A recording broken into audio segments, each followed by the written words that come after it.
Now then folks, this is the third time I've had a go at this video over the last week and a half. I've got a new phone. I don't do it, I don't record on like a proper video recorder thing. I just use my phone in one go. And I got a new phone, so and I think I must have had it too high a definition or whatever, because when I tried to put it on my computer it just won't work. So Friday the 22nd of November, I've had today off. I've got a lot of stuff to do for Christmas, a lot of crafting stuff and chopping boards and stuff that I make. And I just wanted to spend a little bit of time down here. Just a bit of tidying, having a cup of tea and a biscuit, as you do. And I'll give you a quick look around. I would say not a lot going on at this time of year, but there is and there in. You know, everything's ticking over nicely. My collies are in there. They're ticking over nicely, apart from one that's decided to start and then just cacked out on me. So that's, I don't know what's going on there, but none of the others have actually started to, you know, heart up, flora up, whatever you call it. Strawberries tucked away nicely now. I've trimmed them all back all the way down there. I've decided just these thornless blackberries are a waste of space for me. They just don't seem to do it. Then what I do get a manky. They're really sour. So I'm going to take these two out. There's a little one further up that I'll show you that I'm going to leave in because it's a different variety, so I'm going to have a go with that. My little apple tree, she's just tucked away for winter now. I'm going to build this frame a bit better over winter and tie in some new stem. That's my leader, and against up there I've stopped it. I stopped it off, it's about 7 foot or something like that. I have to stop that off. So that'll be it. Now, I think I've mentioned it before, I'm going to graft on the arms of these some different apples, just because it's only a little apple tree. I don't want all apples the same, and it's a bit of fun. So I'm going to graft on in spring, or whenever you do it, I'll have to look into it. I'm going to graft some other apple tree branches onto it. I'm going to do the same with plum. I'm going to try and splice some plum, because we've got 2 plum trees on site. So this is my manure bin. This is where I grew my sort of onions and stuff, didn't I, in top. This has been in here about 8 or 9 months, and it's rotted down really well, considering there's a lot of straw in this, but I like it because it gives humus to your soil. All my top dressing's been done, which I'm sure I've shown you before. My summer raspberries are all tied in, top dressed. There's probably a good 8 or 10 inch there of manure, and then I topped it off with last year's leaf mould. I don't do leaf mould properly. I don't rot it down for a year, then reduce it into a smaller tub and rot it down for another year, and so on and so on. I just use it. I'll keep it for 1 year, and then it turns into, it turns into that, which, you know, it's quite broken down, but it's fine. It's a good mulch. I use it as a mulch, basically. So leeks, first lot of leeks, I've been picking these and eating these. I were a bit late, so they're not massive, but they're gorgeous. They're absolutely fine, taste lovely. The other sets up there. Me gooseberry, fat finger time, raspberry, gooseberry, rhubarb, and a Nelly trying to find a ball. Rhubarb, gooseberry, other raspberries, tayberries, all set for winter, all put to bed. I think I mentioned last time that I'm going to try and start to get some thornless tayberries, because I did see them on YouTube, because although I like my tayberries, in fact I love the tayberries, I think they're the prickliest plant I've ever worked with in my life. It really is horrendous. So that's had some manure, and I've managed to get a load of hops, so I've just topped that with about 4 inch of hops. You know I love my hops.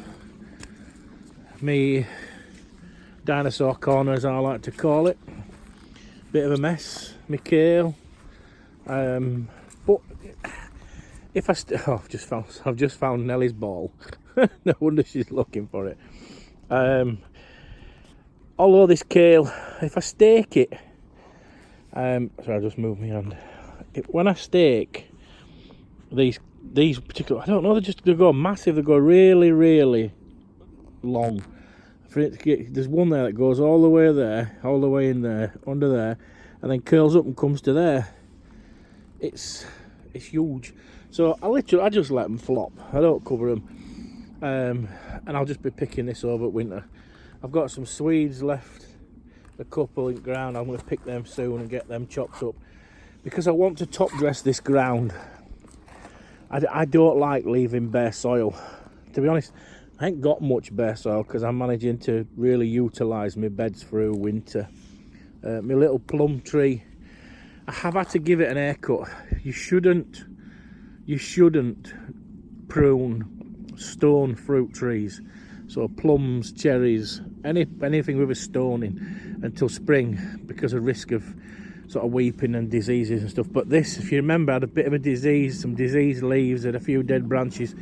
So I've had to just give it a trim. I've given it a trim, and there's been, to be honest, there's been no weepage. No, it's absolutely fine. Where I've cut, I've done them nice and neat, so that should be all right. We'll see. Second set of leeks. Wildlife area, just left for wildlife. Like I say, there's a nettle there that I'll pull out, but rest of it, the leaves, everything, I'm just going to let the plants die down and then grow back through. So they'll basically self-mulch and self-fertilise themselves. I might give a little bit of tidying up with big stuff like the crocosmia and that, which do, you know, sort of leave a big horrible leaf, but not much. I'll tidy up a little bit. Like I said, soil, bare soil, don't leave bare soil. This is the top of the leaf bin, so this is the least rotted leaves that I'm going to throw back in, because I've emptied the leaf bin and I've filled that up with the compost that was in the middle and manure. I don't turn regular compost, I don't go mad turning it. It gets one turn, and as I turn it, I add in some manure from that manure bin down there. So what was in there is now in there, and it's fluffed itself back up all the way at the top again, and I've put some manure in. And I started collecting my leaves, so this is my leaf mould bin starting. Like I say, I've got a few bags lying around with leaf mould in. This is all my tatey compost and compost, used compost. So the wildlife pond area looking a bit sorry for itself, but I've got frogs, so I'm quite happy. But that's another reason to leave it all, not a mess, but just leave it all so there's layers of vegetation and layers of leaves and stuff, so the reptiles, invertebrates, all the goodies, all the animals have got somewhere to hide. You know, they'll crawl in the wall and they'll be insulated. Getting back, so this is my current compost bin that I am still filling up. I'm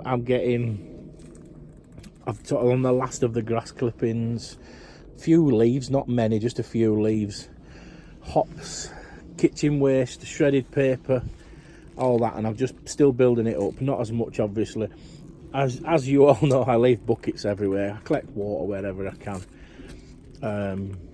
At the end of the day, when I'm, especially now when I'm eating through winter, when I'm doing my leaves, I like to put loads of water on as I'm putting the leaves in, so I always leave buckets out everywhere. It is looking a little bit untidy at the moment. I need to get on and sort my paths out and stuff, but I need to pin back this membrane and get some more bark chippings down. Me asparagus was that, they're all going in here when these come out in the spring. I'm going to make this an asparagus bed. So these are ones I've been growing on in pots. My garlic's in, my elephant garlic is in, and I've put, same again, just a thin layer of leaves on. This, you know, so these are like 1 year old. Just a thin layer, as just to cover the soil. Just to, you know, at the end of the day, the worms will come up and get that and take it in. But you don't want to put it on too thick on your garlic, because you want it to be cold. You want the cold to get through, to get down to them. So don't put shed loads of insulation and top dressing on top of your garlic. So I've still got tubs of potatoes under there. They're tulips and daffodils. And you see the, I'll come up here, the remnants of my kettle boiling fire, remnants of my biscuits. You've got to have plenty of biscuits, haven't you? I'm having a problem. I'll just come in here. These cookers, these little cookers, you know, these little gas cookers, they're brilliant.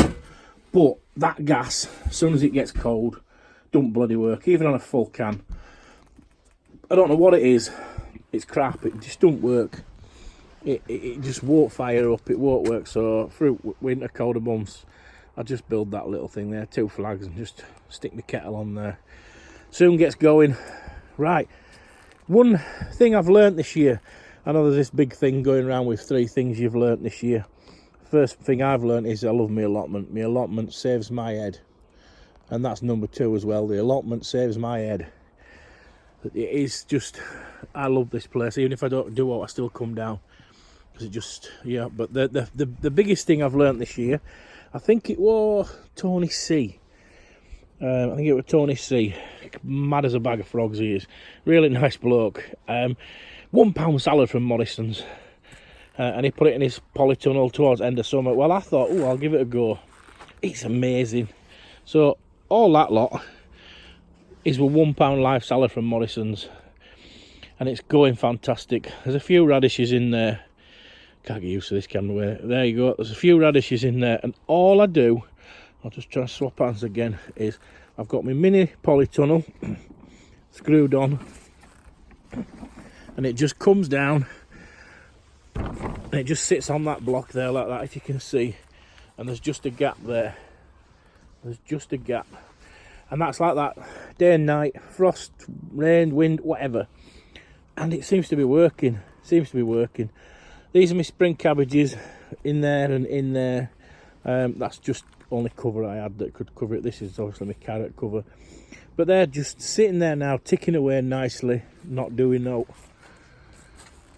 That's the blackberry, the other thornless blackberry that I'm going to give a go. I'm going to try and train it up and down.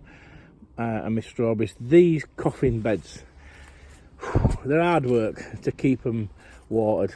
They're hard work, but it's a growing space. More hops. I love me hops. I put it in everywhere. I don't drink beer. I don't even drink. So, but I love hops.